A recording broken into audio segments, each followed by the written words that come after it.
Dajmo si odgovoriti na eno vprašanje. Se da z električnim avtomobilom potovati enako kakovostno in podobno hitro kot s klasičnim avtomobilom? S Cupra Born se bomo odpravili na 2500 km dolg road trip po Avstriji, Nemčiji, Luksemburgu in vmes bomo ugotovili, ali se nam bolj splača zelo hitro voziti ali zelo počasi.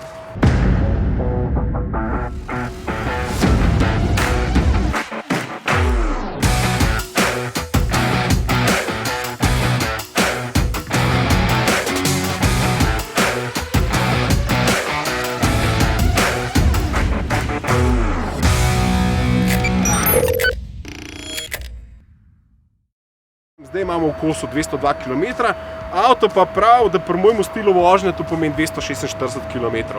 Tako da jaz bom zdaj v bistvu gledal, koliko imam dosega skozi, gledal bom, koliko imam do naslednjega cilja in bom vmes mogoče svoj stil vožnje pravzaprav prilagajal. Bolj se bom bližal cilju, bolj bom vedel, da bom cilj lahko dosegel, bolj bom hitreje vozil, ker želim imeti čim bolj prazno baterijo, takrat, ko pridem na samo polnilno postajo, zato ker prazne baterije se res zelo hitro polnijo v nasprotju z bolj polnimi. To bom razložil pa v enem posebnem poglavju, prav kako funkcionirajo te baterije oziroma polnjenje teh baterij. Pojmo zdaj res čim prej naprej, ker če ne bomo prišli 7-krat prepozno.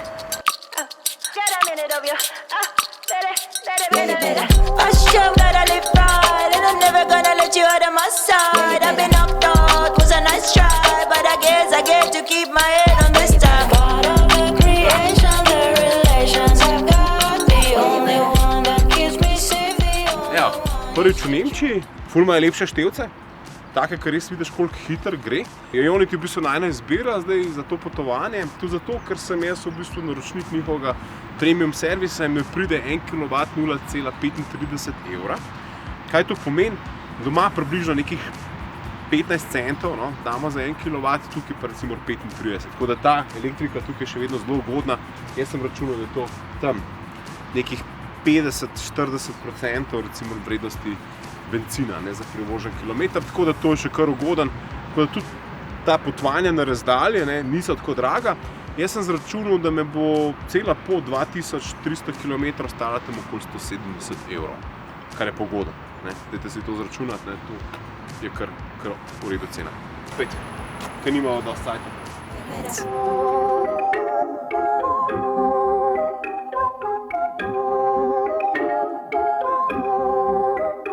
Yeah, you better.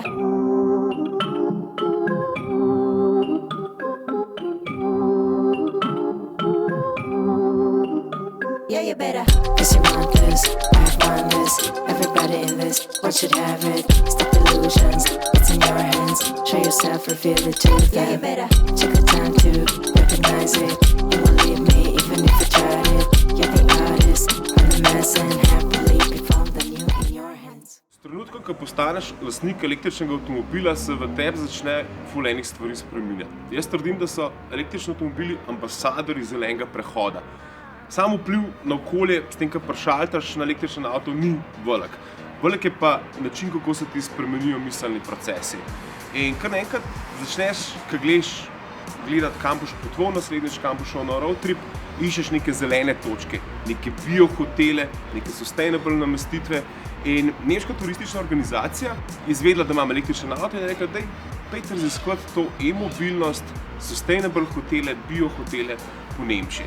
Tako da zdaj v naslednjih parih dnevih mi boste sledili po simpatičnih nemških mestecih, kjer bomo odkrivali take romantične, hkrati pa sustainable, pa biohotele. Malo se bomo pogovarjali o tem, kako poteka ta zeleni prehod in kako so Nemci pripravljeni na e-mobilnost.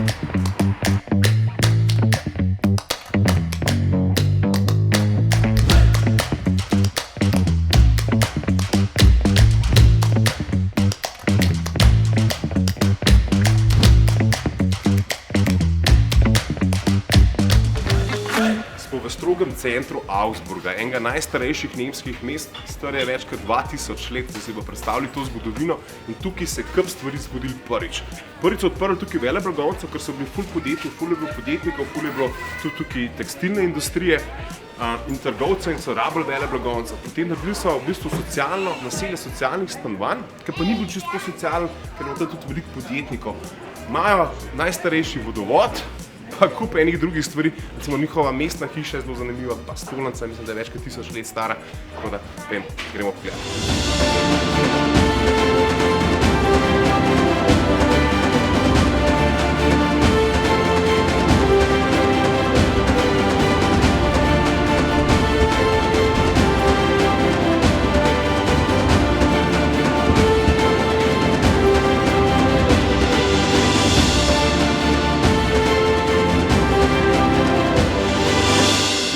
Hoteli bijo, ne. V Nemčiji so se stvari resno lotili in trajajo stvari že zelo dolg časa. Leta 2006 so začeli odpirati tudi štacune, ki stavijo na to, da je vse narejeno v fair tradu, da so uporabljene vse certifikati in metode, kjer se dokazuje v bistvu, da te cune, ki jih vidite tukaj v zadnji, oziroma ti modni kosi predstavljajo v bistvu za tistega, ki da nekaj na trajnost ful veliko. Grejo pa naprej, grejo pa tudi v restauracije in vse ostale stvari, kjer ponujajo za tiste, ki želijo res pridelke, ki so bio. Tako da, danes bomo še videli tega veliko, tako da gremo naprej. No, in smo v enem primeru dobre prakse biotrgovine, kjer zadeve delujejo takole na refuze, zadevo spraviš v embalažo, ki jo prineseš od doma, to pa pomeni nobene embalaže. Teh primerov trgovinc in podobnih konceptov je v Augsburgu ogromno. Tako da res Nemci dihajo pa živijo s tem, kar tudi mislijo, tako da se kar dobro zgleda. Tako je, ne? Ker načrtuješ pot, se moraš tudi malo reliefa te poti zavedati, ne? Ker ni 100 km z električnim avtom po ravnem, enako 100 km z električnim avtom malo v hrib ali pa veliko v hrib, ne?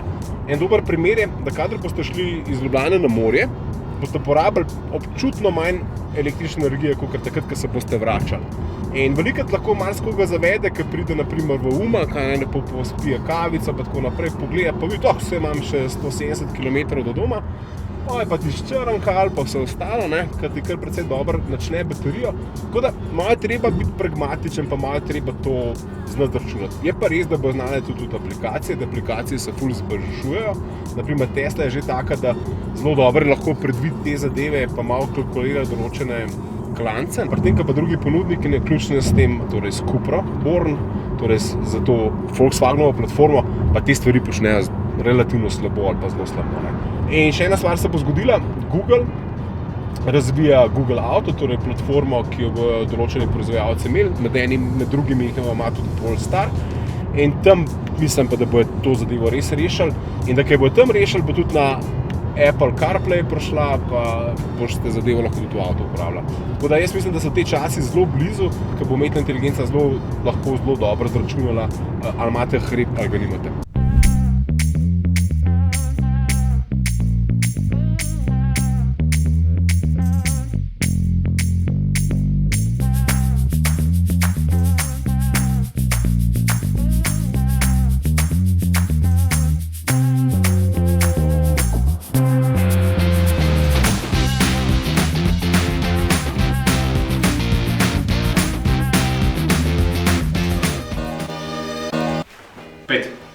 Nekaj ti moram pokazati. Glej, to šik sobo.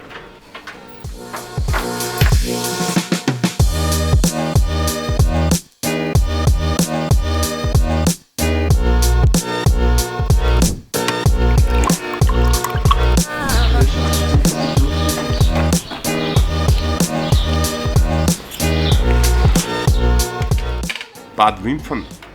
Zelo simpatično mestece, samo 7000 prebivalcev.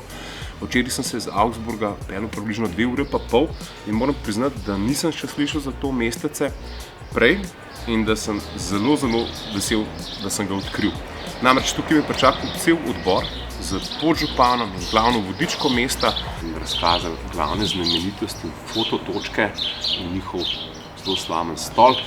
Enega najbolj slavnih stolpov v Nemčiji, kjer prav živi v stolpu še gospa, ki je čuvajka stolpa. Tako pa zelo romantično se skupaj sliši. Zelo so aktivni in v bistvu taka simpatična skupnost, zelo me spominja na kak štajerski kraj, recimo na moje domače Vransko, vsi se poznajo, tako da sem bil v bistvu ful presenečen, kako te stvari tukaj funkcionirajo.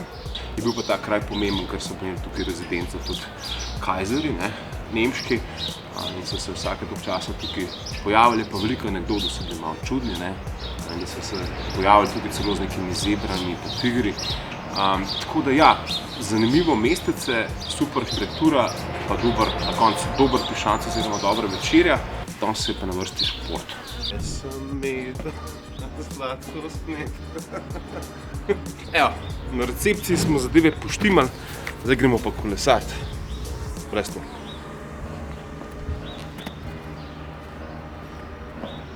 Tukaj v zadnji imaš pa garaže za električna kolesa, te pogledaj. Takole imaš noter lepo rail, pa tamle štekar, zadevo priklopaš. Noro. A to pa je mobilnost. Če imaš električno kolo, ga postiš tukaj na železniški postaji, greš na vlak, ko prideš nazaj je napolnjen in odvoziš še tisti del poti, ki ti manjka. Je pa tukaj vse okoli e-mobilnosti. Kaj to pomeni? Ja, tamle v zadnji je charging station, tukaj lahko napolniš električna kolesa, v zadnji je pa vlak. Nemci so se res probali čim bolj tako organizirati, da lahko uporabljajo javen prevoz, električna kolesa, pa da je vse prištiman tudi za električne avtomobile. Je pa ta javna mreža ponudila zelo preprosta, par aplikacij obstaja, ki jih obvladaš, zadeve stečejo tako hitro, kot pri nas v Sloveniji. Še nekaj, Nemci so zanesljivi in tako so tudi njihove charging postaje. Večinoma imam zelo dobro izkušnjo. Takole, pejmo, malo bomo zaupali ekspres.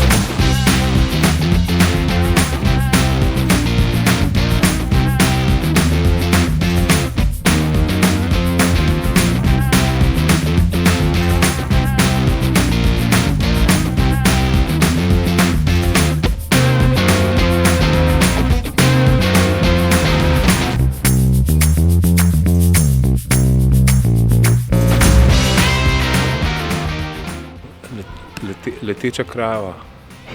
Kaj če nekomu ni jasno, ne? Zakaj je Adler na vseh državnih simbolih ima zdaj nekaj, to je pa res mogoče ptič.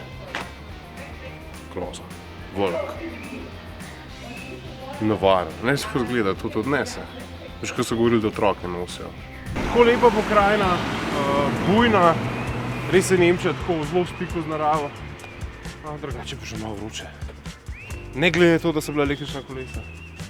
Res bi rad si za to vzel ful več časa, to bi bilo danes tako samo za pokušino, tako da jaz definitivno bom še prišel nazaj.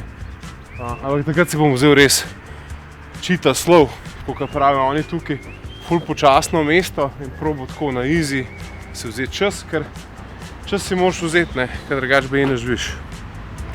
Tako pravijo, tukaj v tem koncu. Tako malo na balkanski vleče se mi zdi zadnje cajte, res.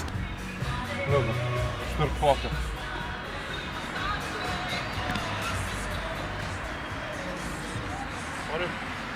On je glih tako happy, kot jaz. Pa to, glej, Lidlov objekt, ki je ekstra sustainable, stvar živi pa diha sama od sebe in na to so tukaj Bad Wimpno kar precej ponosni. Tako da, pa evo gledaj, kako to izgleda iz zraka. Pa je čisto impresivno.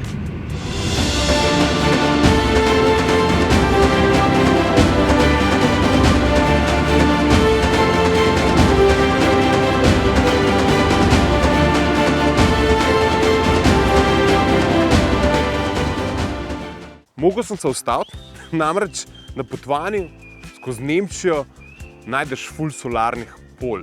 Ne samo elektrarn na zasebnih hišah, ampak kar celih pol elektrarn na sončno energijo. Tukaj ptiči letijo drugače kot v Sloveniji, namreč znanstveniki so ugotovili, da jih elektrarne prav nič ne motijo. Izjemno zanimivo, kako so Nemci že na nek način v prihodnosti, kar se tiče solarne energije in pa vetrne energije. Z njo nimajo prav nobenega problema. V primerjavi s Slovenci so pokrajine, kjer so take velike električne elektrarne in pa kup vetrnih elektrarn popolnoma normalne. V bistvu so del pokrajine, čeprav nam, ko pridemo v Nemčijo, v bistvu malo čuka zgledamo, ne, kaj je toliko veliko vetrnic, ampak meni se na nek način zdijo lepe. Hkrati pa ljudi spominjajo na to, da je to v bistvu energija prihodnosti, da izkoriščamo veter in izkoriščamo sonce. In tukaj Nemci res spreminjajo zavest.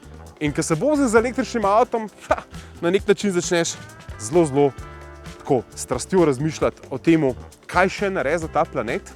Tako da res, meni se zdijo avtomobili ali pa električni avtomobili pravzaprav ambasadori in spreminjajo zavest njihovih uporabnikov.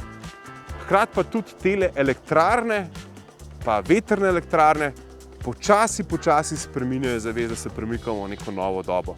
In to so v bistvu tisti ambasadori. Ne eni ne prinesejo zadosti električne energije, niti te avtomobili ne zmanjšujejo CO2 odtisa toliko, ampak so ambasadori spremenjenega pristopa k okoljskim tematikam. Tako da jaz upam, da bo v zavest Slovencev prišlo, da je treba zadeve spreminjati. Ne bomo jih spremenili z e-mobilnostjo pa električnimi avtomobili. Te predstavljajo samo 8 do 10% te obremenitve okolja z toplogrednimi plini. Predvsem te stvari bodo mogle postati v Sloveniji bolj normalne. In tukaj moramo Nemcem v bistvu čestitati. Jaz sem mislil, da sem računalnik pozabil v Luksemburgu. V bistvu sem ga pa pozabil v McDonald'su, zato ker sem vmes imel en poslovni klic in sem računalnik! 600 km, da zdaj vozimo nazaj. Vse bi se nam razmešal. Jemo v vlogs. Pil bom kažovna.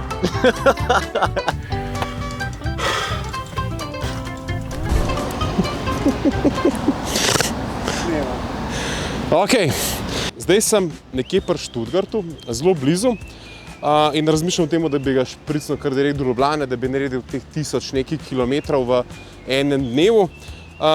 Tudi zato, da sprobam v bistvu, kako tole taktično gre.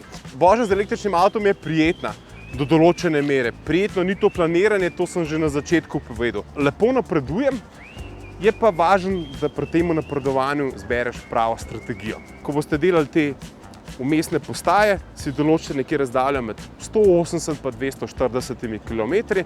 To je tisti optimum, ki je lahko relativno normalno ali pa tam s hitrostimi 130 km/h vozite in lepo premagujete razdaljo. Seveda obstaja tudi strategija počasne vožnje, torej vožnje tam okoli 100 km/h, kar pa pomeni, da določene razdalje res premagujete precej časa.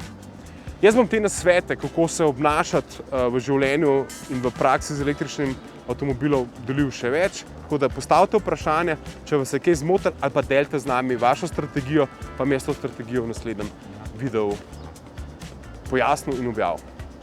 Tipkamo!